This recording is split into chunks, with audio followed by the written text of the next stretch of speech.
Good evening, everyone, and welcome to another round of sound. This is the #1 Cochran Sports Showdown. I'm Bob Pompiani. Thanks for joining us tonight.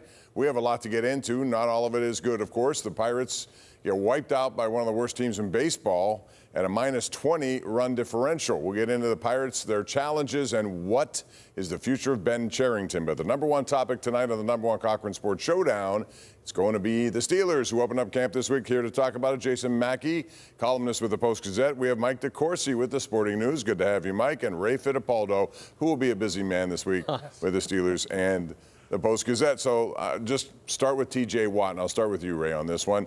I don't think it's a surprise he got the contract he was looking for. The question is, well-earned or overpaid? What do you think of T.J. Watt? No, I think it's well-earned, Bob. If you're the Steelers, you can't go out and acquire Aaron Rodgers, DK Metcalf, Jalen Ramsey, Jonnu Smith, and then not sign T.J. Watt to the contract he wants. So T.J. kind of had them over the barrel a bit. When you break the contract down, there was a little bit of confusion. He's making $36 million a year. The big deal for TJ, 3 of those years are guaranteed. So he's guaranteed $308 million. He is still $108 million. Yeah, $108 million. He is still slightly below Myles Garrett on the annual average. Uh-oh. That's not good. He may sure not show up. Maybe just to keep that little edge that he'll keep driving. Look, I never had any doubt that they were going to sign him. They had plenty of salary cap space. There's nobody out there. When they talked about trading him, I'm like, okay, trade him for Josh Allen. Okay, I would go along with that, but that's all that it would be worth. I mean, there aren't any players out there that you could get that would be worth what he's worth. And draft picks would not be worth what he's worth, especially again because you have to spend some of the salary cap, and they don't have a future quarterback that's going to consume salary into next year, the year after that. So it made perfect sense to sign him. He's happy. And the only people who are disappointed are all the people who wanted there to be training camp drama. There will still be training camp drama. Aaron Rodgers is still on the roster, team, right? I have a couple takes on this, Bob. I mean, number one, I wasn't expecting this to be as team-friendly as it is. I thought the guaranteed years and money would be a lot higher. If this was an option from the very beginning, great. I was worried the Steelers were going to go to like 5 years or something crazy, or at least that's what TJ would want. The fact that this ended with what, Ray, 3 guaranteed years, right. Absolutely fine with it. The second part of it is I want to look at the future. TJ Watt's being paid an enormous amount of money, basically like a quarterback. I want him to carry this team, and I want them to have some playoff success. The fact that they haven't, that's unacceptable. You're taking on a very large amount of money. You're taking on a very large responsibility. I want to see TJ Watt and the Steelers perform in the playoffs now. Well, when they have, it hasn't worked out very well, right, Ray? I mean, they're 0-4 with him in the lineup, and their defense has been throttled. It's not just him, but to me, having him here is still very much dependent upon their run game and if they can stop teams. Because if they can't, edge rushers are useless, aren't they? And Bob, I think one of the constant drumbeats since the season ended was TJ admitting and the Steelers coaches admitting we have to change the way that we play defense. We cannot leave T.J. Watt at left outside linebacker and let these quarterbacks and offensive coordinators double team him and chip him at will. So, that's the other great thing about T.J. signing early. They're going to get to experiment in training camp in the preseason games, moving him around to the right side, putting him in the middle, maybe dropping him a little bit more. They're going to have a lot of options, and I think it's well overdue. I like their depth too, Ray. Like a role for Nick Herbig, please. Yes, that's a very Alex deep Highsmith. position. Let's see what Jack Sawyer has. There's no reason to run T.J. Watt out there for 99% of the snaps. Let's get a little creative here. Well, he's never been one who does that. You see him on the sideline, not overwhelming amount, but maybe they can do it a little bit more. And now they certainly have more with bringing in Jack Sawyer. They have even more assets in that regard. All right, we talked about depth. There's depth there certainly at that position. But I want to talk about other positions that don't have enough depth. Jason, the offensive line. It seems like behind their starters, and hopefully their starters will be healthy and productive, but if they're not, I don't see a lot of depth behind the offensive line, and to me, that's the key to this entire season offensively. Yeah, Bob, you're not wrong. And I mean, yeah, they might add somebody in training camp, somebody gets cut. I don't know, they have a little bit more space. Maybe they find somebody, but I agree with you. The starting 5, I think, can be good. I think there's still some fair question marks there. Like, we're all sort of assuming that Broderick Jones is going to be a heck of a lot better on the left side. I hope he is. Troy Fautanu, we saw so little of him. I mean, it was very good what we saw. I hope he stays healthy and I hope he produces. But the depth, if there's an injury, certainly a concern. In that unit, I mean, we talked about it with the running game and what you need to supply on offense. It's really not optional. You have a 41-year-old stationary quarterback here. You've got a running back timeshare. They need to provide time for these things. Yeah, the offensive line is a concern. There's no doubt. And health has been a problem for them. I mean, they lost Fautanu in like 5 minutes last year.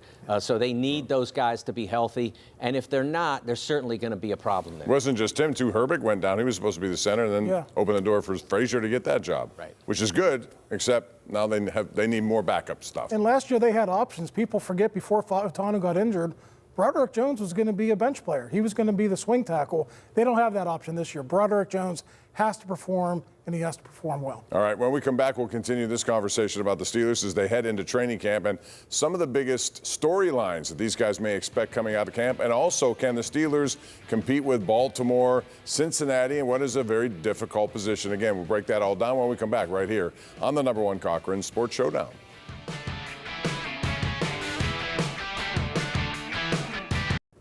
All right, let's talk about biggest storylines coming out of St. Vincent College when we're done with this training camp, which would end, I believe, on August the 12th.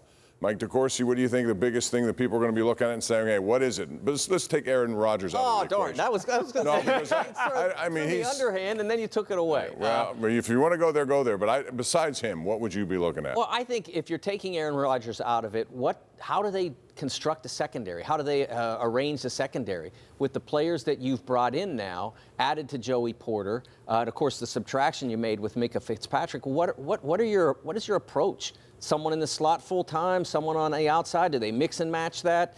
There's so many different ways they can go with that now, which I guess is good that you have that flexibility. But there's also the question of how do you keep, so to speak, how do you keep everybody happy and productive?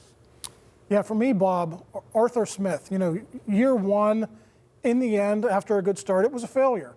And now he's starting with a new quarterback, and he's got to figure out, Jason, how his targets are going to be distributed. Oh, yeah. I mean, you got DK Metcalf. Yeah, he's going to be your #1 receiving target.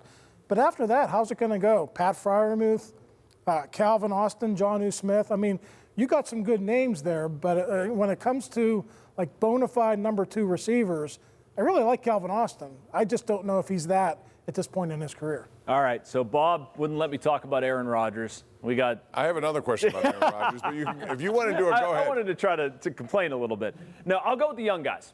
Derek Harmon, I think, was a very good pick. Everything that we saw over there over the summer was very, very good. Obviously, no pads on. What's he look like with pads on? I think Caleb Johnson can play an important part of this offense. Again, looked good over the summer. Haven't really seen him with pads or doing anything meaningful. Jack Sawyer, I think, is somebody else Steelers fans should be excited about. I'm curious to see how he performs. I'm also predicting there's going to be a Will Howard love fest. If Aaron Rodgers doesn't play a lot, Will Howard competes like 2 passes. Everybody's going to, he should just start. He's going to get all the playing time in the preseason. Most of it, after Mason gets in there, it'll be him in the second half or more. All right, so now I'll give you your Aaron Rodgers opportunity here, Mike DeCourcy. Let's say Aaron Rodgers is going to zone in on DK Metcalf, which you'd expect. Besides him, who is going to be his next favorite receiver? I would expect it would be Jonnu Smith. I mean, a guy caught 88 passes last year. That's a ton. Tight end, wide receiver, anybody, that's a lot of passes. So when I look at it, when people say they don't have a #2 receiver, my immediate reaction is, yeah, they do. He just happens to play tight end. I think that Freiermuth will have to remain more of a conventional tight end. They'll still split him out a little bit in the certain situations. But Jonnu, I think, will get a lot of opportunities where he's basically split out. Obviously not all the way out to the sideline, but out in the flank where he can get out and get some space. But he can do some things down the field after catch that we saw in Miami. Absolutely. I mean, you see the Kansas City Chiefs have success with multiple tight end sets. Way back when, a decade ago, the Patriots probably did it as well as anyone. It's going to be really interesting to see how this unfolds with the Steelers. I think it's got a lot of potential, but I want to see how they construct it during training camp. I don't disagree with Mike, but I'm not punting on the whole wide receiver 2 concept, Bob. I don't think they're deep enough at wide receiver. I'm perfectly happy with DK Metcalf. I like Calvin Austin. Nothing against him. I'd like him more as a 3. Are we really counting on Roman Wilson to go from basically nothing to an impactful part of this offense? Robert Woods, how much are we really expecting? Like, there's a lot of hope here, and they have some cap space. Right. I understand free safety is a position they have to address, but I'd really like to see them get somebody in here, somebody to add something at a wide receiver. You are counting on Troy Faltano to go from nothing to a prominent part of this offense. So I don't think it's unreasonable with Roman Wilson if they did the right job scouting the first time around. And I didn't hear anybody a year ago say the guy can't play. It's fair. No, and he's going to be a big part of this. He has to be, because you expect Calvin Austin to continue his trend forward. All right, back to defense. Minkah Fitzpatrick.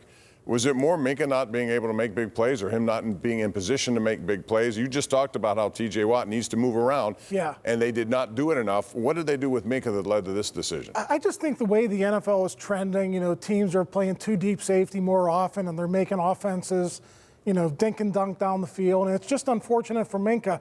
That guy was a tremendous player from 2019 to 2022. It wasn't just interceptions. He was creating fumbles. He was scooping and scoring.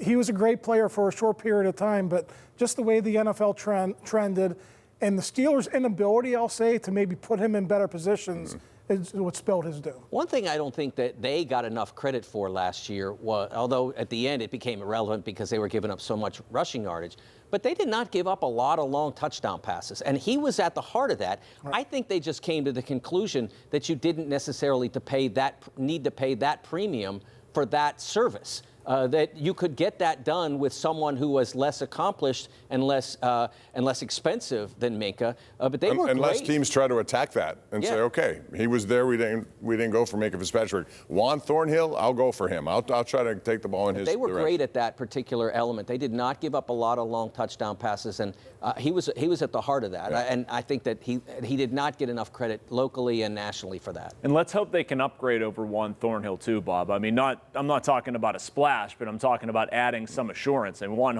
Thornhill's had some trouble staying on the field. Yes. Who knows how they use Jalen Ramsey? I mean, maybe that's some safety. I'm sure it's probably more slot work, but I think there's some TBD baked into that. But I think they can come up with a solution here. They have the talent. They just need to put the pieces in the right place. All right, when we come back, we're going to shift over to the Pirates, who had a terrible weekend. Unless your name is Bob Nutting, he had a lot of people in the stands making some cash, but they did not do very well on the field again. We'll talk about that and more right here next on the #1 Cochran Sports Showdown.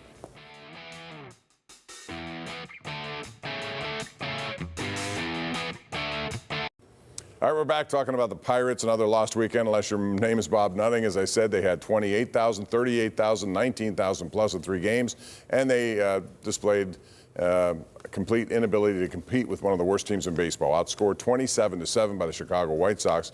Jason, that was embarrassing, and it leads to what happens next year, because they have a trade deadline coming up. They have a general manager who went through a draft. Now he's going to do this, and he's on unsafe footing, you would think. So, what do you think happens to the trade deadline and beyond when it comes to Ben Cherington? Well, I don't think he's going to be allowed to do a lot, Bob, if he stays in place. I mean, I think they wanted to get through the draft and the trade deadline. Things are going so horribly, up to and including this weekend. I don't know how you can continue with Ben Cherington personally. I know I've been saying that for a little while.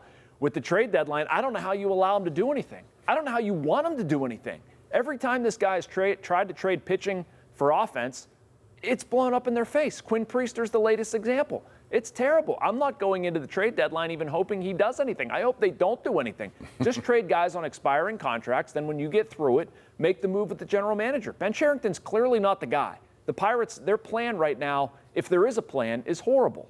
They need to correct it. They should correct it right now. But even if they don't, they need to at least get through the deadline, not making their team any worse, and then do it. Yeah. They ultimately weren't happy with the job Neil Huntington did, but at least he had a peak. And it was a pretty good peak for a while there. Obviously, the Cueto game, the 98 win season, they got all of that and then weren't happy at the end. And there has been no peak in this case. A lot of valleys. A lot. Yeah, I mean, it's just been the Death Valley. It's just a flat and dry and hot.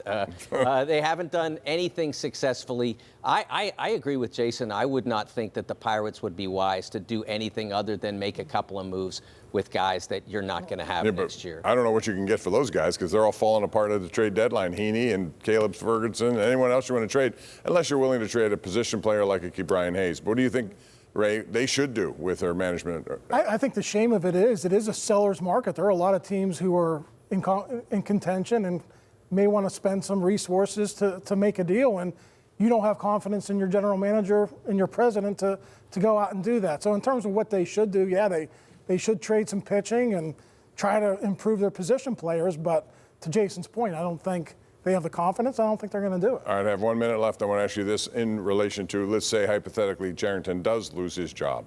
Don Kelly, who once was looked at as potential manager of the year by Bob Nightingale after they won 6 in a row. I mean, that's a very quick conclusion to make that. But if a new GM comes, should he have the right to bring in a new manager? And will he be given that opportunity if it is a new GM? I'll attack the second part of that first, Bob. I don't think he will, unless things get a lot worse. But I think the Pirates would like Don Kelly to remain their manager in 2026. If things continue on their current trajectory, though, and let's say the Pirates wait a month to make a move with Cherington, and they continue to play this poorly, I don't know how you can rationalize bringing Donnie back. So I guess what I'm saying is, or Donnie Kelly, Pirates manager, I don't want to use first names. I got in trouble for that as a fan. But no, they have to play a lot better than they've played recently to save Don Kelly's job. There's a balance of the season to figure out which way they need to go with the manager. I mean, it wasn't that long ago, 2 weeks that they scored like 1 million runs in a weekend. 43-4. Yeah, so right. I mean, I'm not going to judge him based on what they've done the last couple of weeks or so. But should a new person come in and fire him? I'm a big believer, Bob, in valuing people based on who they keep as well as who they get rid of. Like, they should be able to come in and see that Don is an asset. Whether or not he remains in that role, he's still an asset. I think you want to keep him in the organization if there is a change. Kelly can be a good manager. I just think it's a terrible look for the Pirates if this trajectory continues to keep him. All right, we're going to talk about what happens after the next season. We're talking 2027. Work stoppage, will it happen? Something that Rob Manfred said this week caught everyone's attention. We'll get into that next, right here on the #1 Cochran Sports Showdown.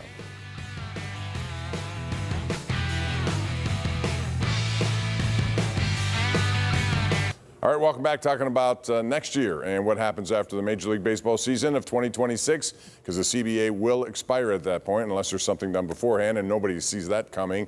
But Rob Manfred went on ESPN this week and said the following, quote, "Pirate fans want to look at the system and think they have a fair chance to win, which right now they do not." So, Mike DeCourcy, what do you think happens? Will there be a work stoppage, or do you get something done ahead of time, or is this become an ugly affair? I don't know what's going to happen, but I know what should happen, Bob. I did a piece this week that just laid bare how horribly Major League Baseball's players are paid compared to their compatriots. They're half the league, more than half the league. It's slightly over 50% are earning less than $1 million a year. Now, look, that's a lot of money for me. If you want to pay me that, I'll go strike out. But it's not a lot of money for a professional athlete doing a good job.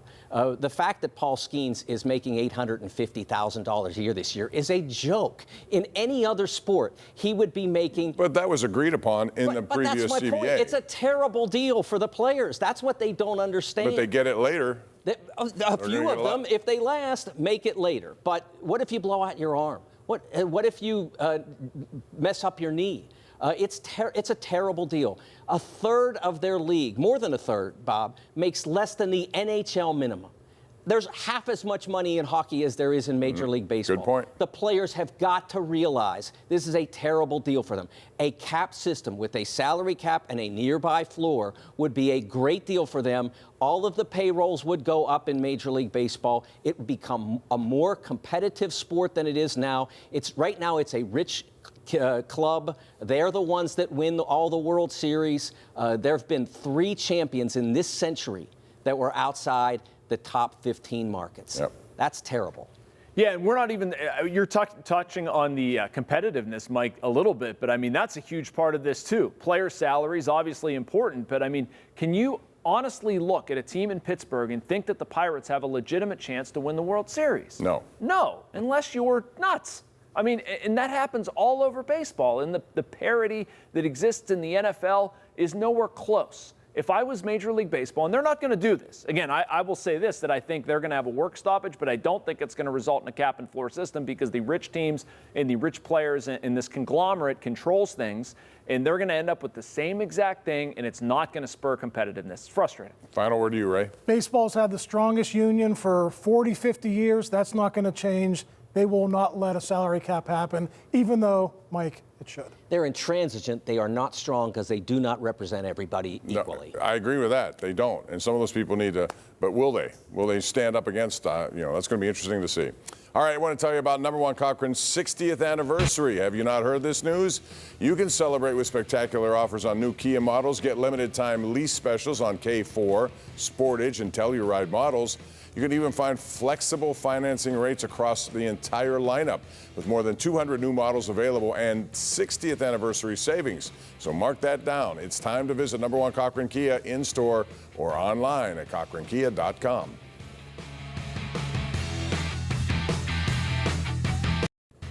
All right, almost out of time. Before we go, AFC North, Ray, how's it going to finish? Ravens, Bengals, Steelers, Browns, but I still have the Steelers winning 10 games, guys. If they win 10 games, they'll have had a heck of a year. I still think the Ravens are going to win the division. The Bengals are still really questionable on defense, and can the offense overtake that? No love for Super Bowl champion Kenny Pickett? Come on, guys. Come on. No, I agree with those guys wholeheartedly. Ravens, Bengals, Steelers, Browns. And I do think the Steelers win double-digit games, too. I think it could be 12-5 Steelers, could be 7-10, depending on injuries, offensive line, Aaron Rodgers, all of that. It's going to be a fascinating season to watch. It all kicks off this week with training camp. We'll be there, as we will all throughout the season, to follow the Steelers. Thanks for joining us here on the number one Cochran Sports Showdown. Our thanks to Ray Fittipaldo, Mike DeCourcy, Jason Mackey, and thank you for watching. We'll do it again next Sunday night right here on KDKA-TV.